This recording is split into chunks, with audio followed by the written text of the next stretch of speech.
Jason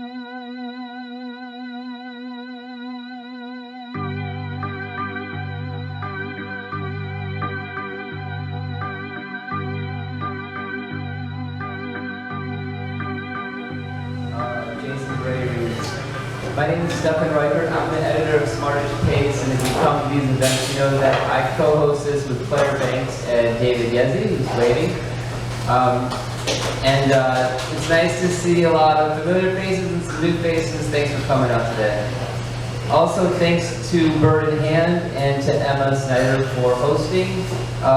Always a lovely event. Thank you very much. And don't take it for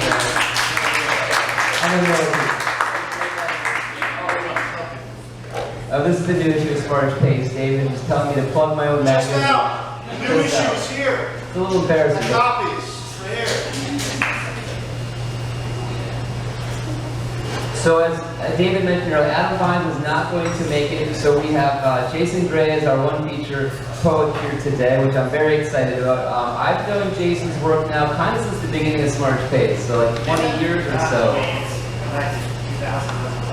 Yeah, so Jason graduated from Hopkins about 20 years ago, and I had just started Smartish Pace a few years before that, and that's one of the pleasures of editing a poetry magazine for a couple decades. You get to watch a poet that you love and their work develop and happen over the years, and they send it to you sometimes, and that's how we really get to. So it's great to have Jason. Jason is the author of Radiation King, which is his new book of poetry. It won the Idaho Prize for Poetry, and it's for sale over here afterwards, and he would love to sign a copy for you. Previously, he's the author of Photographing Eden, as well as 2 chapbooks, How to Paint the Savior Dead, and Adam and Eve Go to the Zoo. His poems have been featured in many magazines, such as Poetry, Kenyon Review, Smartish Pace, American Poetry Review, Hopkins Review, and Image. And Jason is coming to us today from Durham, North Carolina. Jason Gray.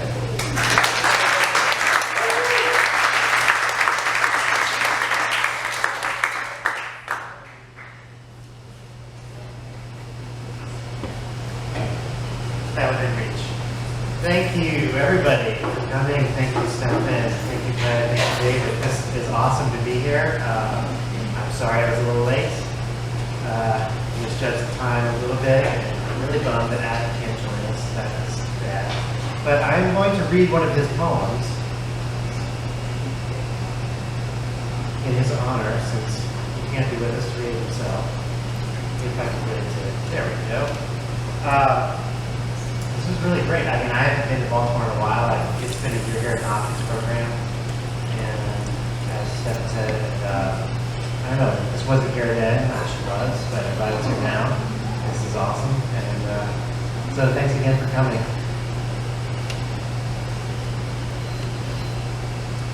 After Andrew Wiles, Christina World. She awoke to an empty house. The corn crib hollow, ladder to the roof untended. The tire tracks ending at the house, the sentence she can't quite finish. So she crawled into the field like a skink to sun, her legs dragging behind her like a tail. She is pink in the dying grass. Adam Vine.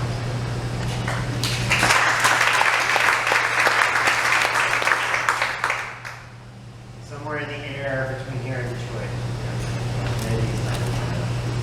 I'm going to read a poem from my first book, Photographing Eden, to start. My girlfriend Shannon, who drove heroically to get us here, wanted to get us here, so I'm going to read this. This is called Your Art History. 1. First lesson. The first thing I ever heard from you was how to paint the Savior Dead. I felt unseated, struck like Mary at the angel's visitation, and fell in love with her voice. Here was prophecy. I sensed the words shook you as much as they shook me, but the foretold means nothing if none can read what's on the summer air and what is not. Against the dark, a flash of fireflies, a speck of water on the brightest day. 2. Interpretation.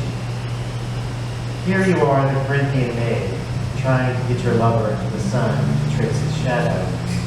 Always you must go, always you stay. How you will learn to love the rock you drew on when he's gone. Born out of a need to keep at least a ghost of our loves, the history of art is this. The bitter kiss of chalk left on your lips, and stone is film plate and endured. Forget the process, love the aftertaste.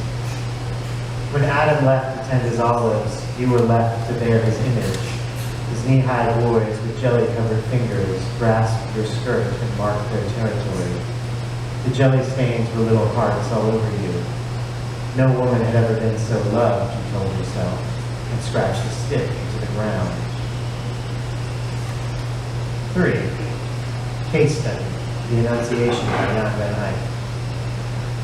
Here she stands, stained blue and ready to divide into a copy of God, who focuses his light through the window lens, her name projected upside down, as if the painter knew years hence all newlyweds would be thus joined and sainted.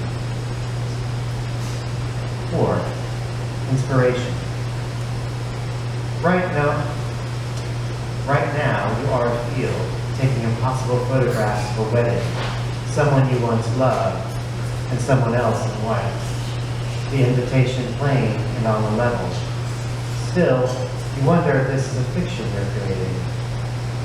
Look at the image reborn in a chemical bath, the darkness drawn out of the white and fixed forever. Though maybe sometime later you'll find the small square emptied of its memories, the way her dark hair loosened from the veil and spilled over the dress, his tie undone and hanging down, his wine-stained shirt front, as they fall into the car and disappear. Go. The world is nothing but waiting for the light to burn all the images of what it will be like henceforth and what it used to be. Like a ring glinting inside the paper, the twist of silver tells us so.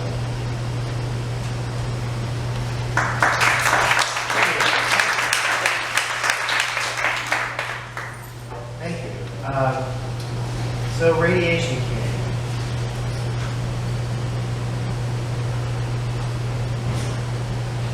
The first poem in the book that I'm going to read now is called Project Faultless. And the title of the poem comes from the title of an atomic test that took place in 1968 in Central Nevada. The test was designed to find a new place to have atomic tests because, of all people, Howard Hughes used to complain that the tests in the Nevada test site just north of Vegas shook his casino. So they tried. It was a failure. It devastated the ground for miles around where they did it, and the pipe where they lowered the bomb into the ground is still visible there, now some 9 feet above the ground, if you can carry it over. Project Faultless. What hurt to set a little fire here? Hot Creek Valley was Mars to most of the world. This was a test to see if the ground could hold a little bomb in its belly before he gave it a greater tonnage to bear. The ground could not. Vaults opened, and the steel bomb tube sunk flush with the dirt, stovepipe 9 feet above the earth. This was the landscape we imagined when we imagined the world post-apocalypse. Barren, cracked, a shell that magma would in time subsume. Atoms really are perfection. Tiny movers, brilliant gods, or force of evolution, if you prefer. We dreamed the science, pulled apart the facts, made the future a fiction we never lived. Can you blame us for our triumphs? Soon enough, we'll be irradiated ghosts hiding in abandoned silver mines or narrating from the bunkers. We wanted to be generous. We moved the test back south. The casino shakes and maybe a sucker gets lucky if the wheel jumps a little. 235, 226, black, then red, stacked, unstacked. Then a crashing of chips the dealer sweeps away.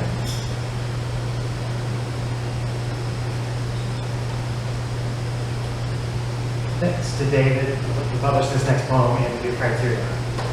Again, relativity. He took the watch apart.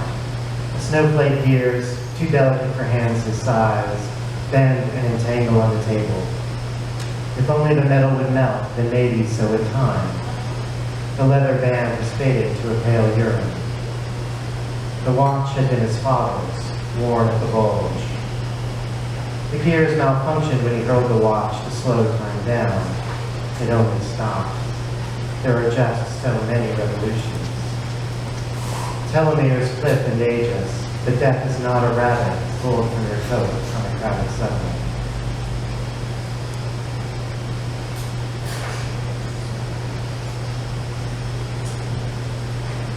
And again, sorry Adam can't be here because he published this poem that I'm going to read in a Birmingham Poetry Review, and I'm very grateful.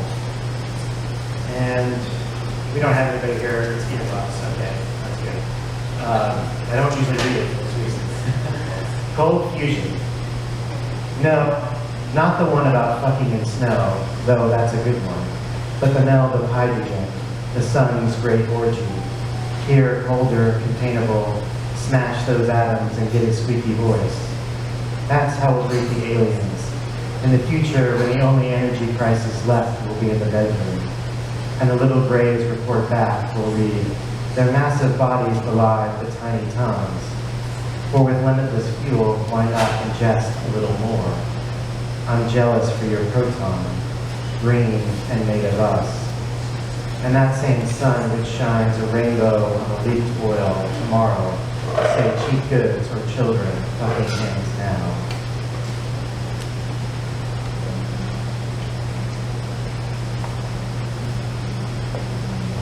Ohio Street, Chicago. Clocks of pedestrians are worse than traffic lights. We may not make your departure time.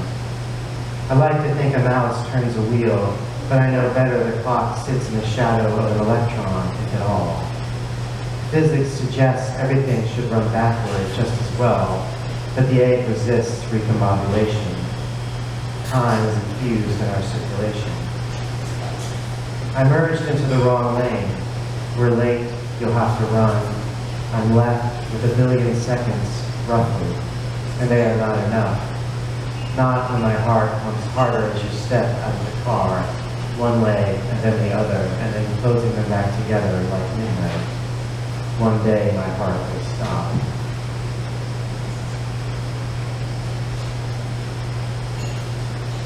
The book has a few different sequences in it, one of which is called Colors and Event, and it just follows the color spectrum, the Newtonian one, from white and Roy G. Biv to black. Does everybody know Roy G. Biv? I sort of discovered recently that not everybody knew that. Surprise. Why should everybody? I'm just going to read a couple of them. White. The whitest white is made by grinding bones of unblessed children. It will keep no length. The paint is toxic for 1,000 years, but that is not the reason it's called white. Our binding agent is a secret. In-house, its name is Ghost. There is no white. Red. When Adam's blood first ran from scratching at the walls, he called it red, color's oldest name. It would be much used. Cochineals were killed to dress the Inquisition for a long trip to hell. Flames already dipped into the cloth. You should have left 10 years before your blood went gray. The wolf can see you right and good, so run, run, run, run, red, run.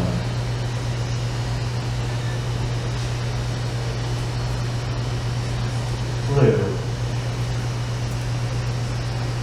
Lapis, you've covered your lap in, matches your eyes. The skirt you're wearing, lifted over thighs, blue lace receding from a white sand beach. Oh, sweet shipwreck. I would be blue you stitch by stitch, raise the bluest flame from your skin with every kiss, blood and loose every vein, until all left is your cloud-breaking feet. With broken boots, with sorry song, Desire leads to the Afghan mine, where blue fire is blown with black powder into the world and polished.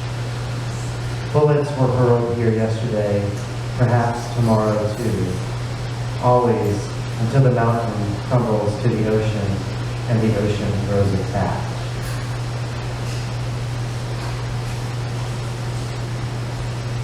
Violet. A little massacre, or a massacre of little things. The slow lurch of sea snails made them immensely catchable. Exposed to air, the squeeze of blood made them Phoenician, purple and literate. Smart emperors sport the local dye, and in the backwaters, even the small-time chief can pull it off. Waddle in the roads, or wallow in the stink. The rankness made from the runoff crushed Eurasidae reached up and down the Levantine coast. Each must look the part. A purple baby born struggles to breathe, allergic to the world, would kill him fairly young, but not as young as other firstborn sons, and dressed in rags. But this was back when Violet was the rage. Black. Most welcoming of all, it takes you in without discrimination. Be all, end all of the spectrum, past the gamma ray, the whole drawn not with charcoal, soot, burnt vine or bone. This is the nothing there is to see. Fall in, and it will look to us like forever. There's another sequence called Atoms, and it came about as a challenge to write a poem for a month. And I was very interested in the elements and decided I would write about each element. I didn't actually write about each of them. I got to, through about 20, hit a bunch of the metals. They all had kind of similar properties, skipped around a little bit, until I got to the last of the natural elements. Which, does anyone know what the last of the natural elements is? Oh, element 92? You're in. You have to start somewhere. A nearly empty ball that everyone fetches. A sunbather takes the current and keeps. We keep calling space and ocean. The letters led to letters, but every diamond burned to poisonous air and returned to its sender. So much of the sky is useless. A dolphin dives into the atmosphere to see the cloudlets. The little planes of foxes spied us in the dunes. I held my breath in case she needed it.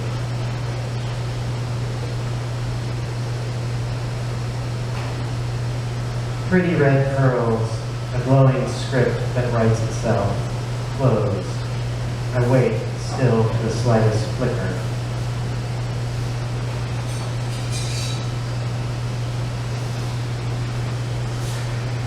Shells are filling up the beach, but it still looks empty. Air hidden in our bones like tiny confessional booths.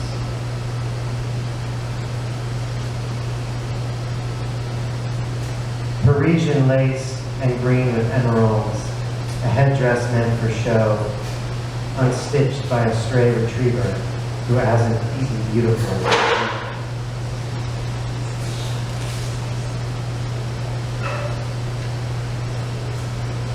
There's only so much of you.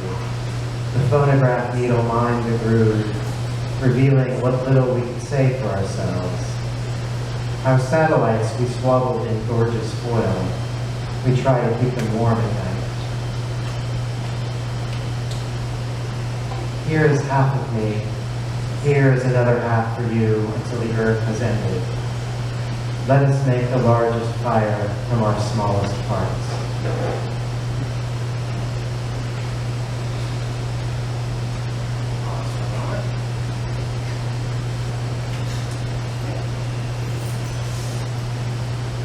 I'm going to read the last sequence in the book. in its entirety. It's 5 poems, it's not that long. It's a bit of a downer, so I don't usually read it, but you got some time and you would like to take it. The poems, the series is,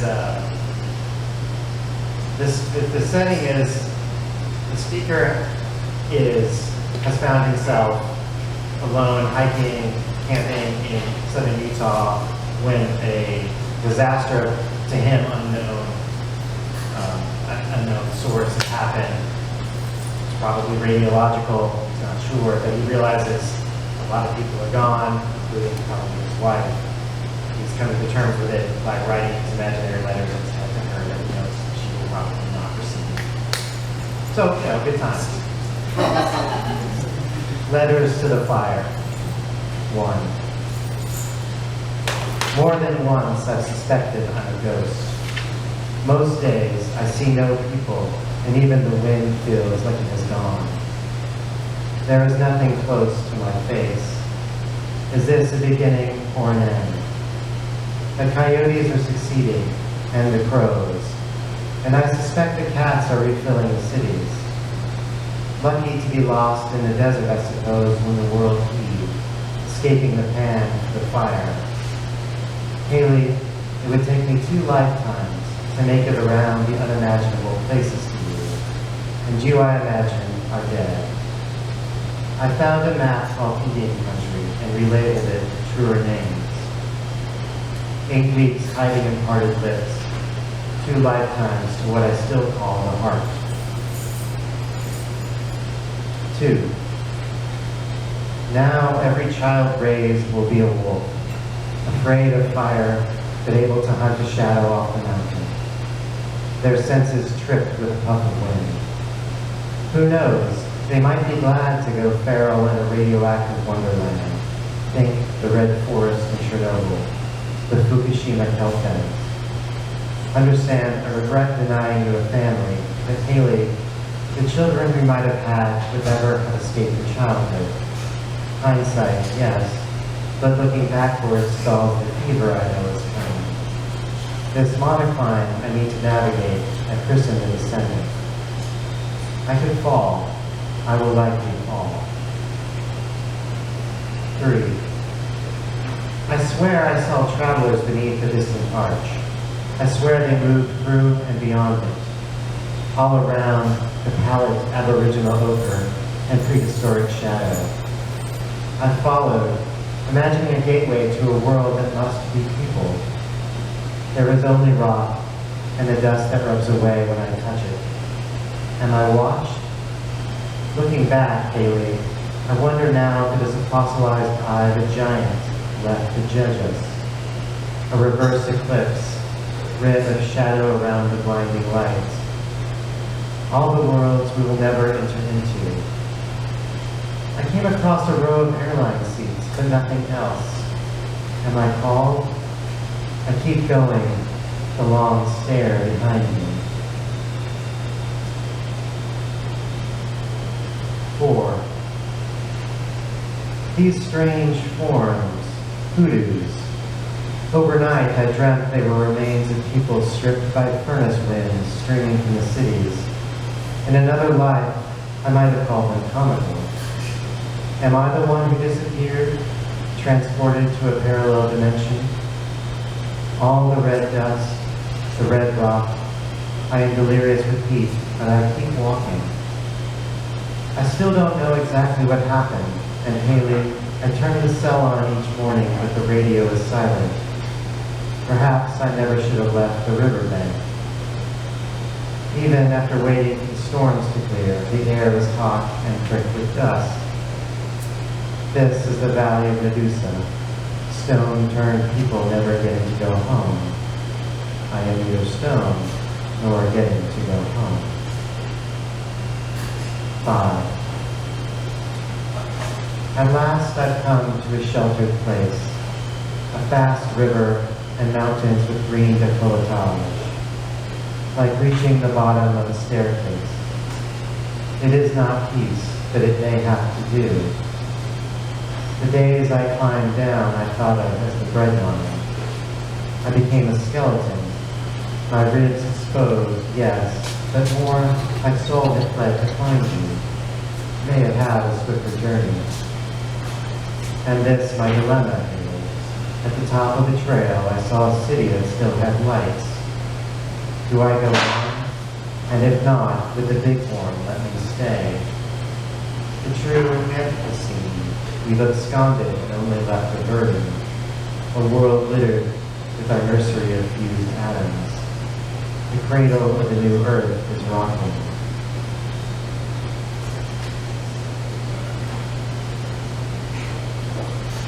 New physics. Your body's lightness leaning into me is a feather and a hammer. We are too gap-filled. I want the physics where I catch neutrinos that have moved through you. Oh, my Europa. I want to map the oceans hidden beneath your small breasts I love inside my mouth. Tilt the hand that made us full of matter and spin the halos of the angels into the clicking stop sun bevel zero, the entrance to the celestial zone that circles this alternate universe of ours. I want to see the apple rise into the tree. I'm going to read just one more. It's not really a new poem, but when I was writing Radiation King, I didn't know I was writing that book, but I was also writing other poems that have become another manuscript that maybe we'll see the light of day sometime. But I wanted to read something different, something new and newish, and something that was published in the Hopkins Review. So I wanted to celebrate that. There you go. Thanks again for listening to Glass. Strange voicings sang a melody at the end of the street. Sleepers wake.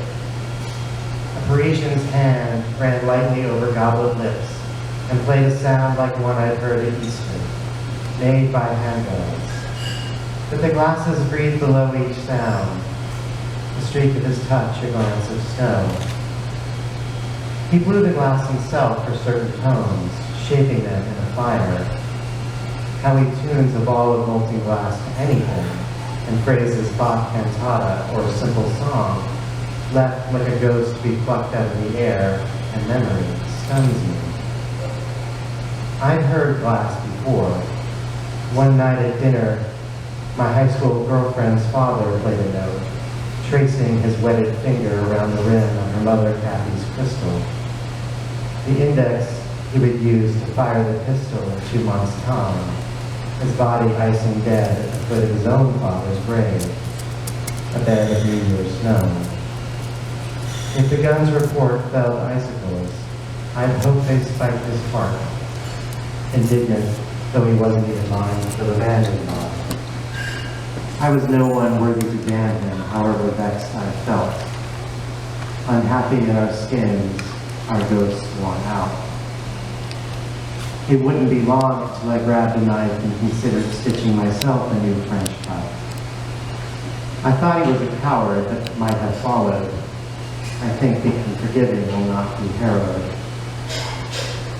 Karen and I once came to Paris, dazed by jet lag and Notre Dame. Its rose window blazed silently to the stone. All of that glass could melt into an orchestra and surpass cathedral bells for serenading heaven. A breath, the street musician's waves enlivened from reverie to Slavonic dance. The rise, a chromatic flourish, then, at least, a pause. I can't recall the note Ken played that night, or say if resolution would make it right. But I keep listening for a place where the glass vibrations still hum in the air. Thank you, everybody.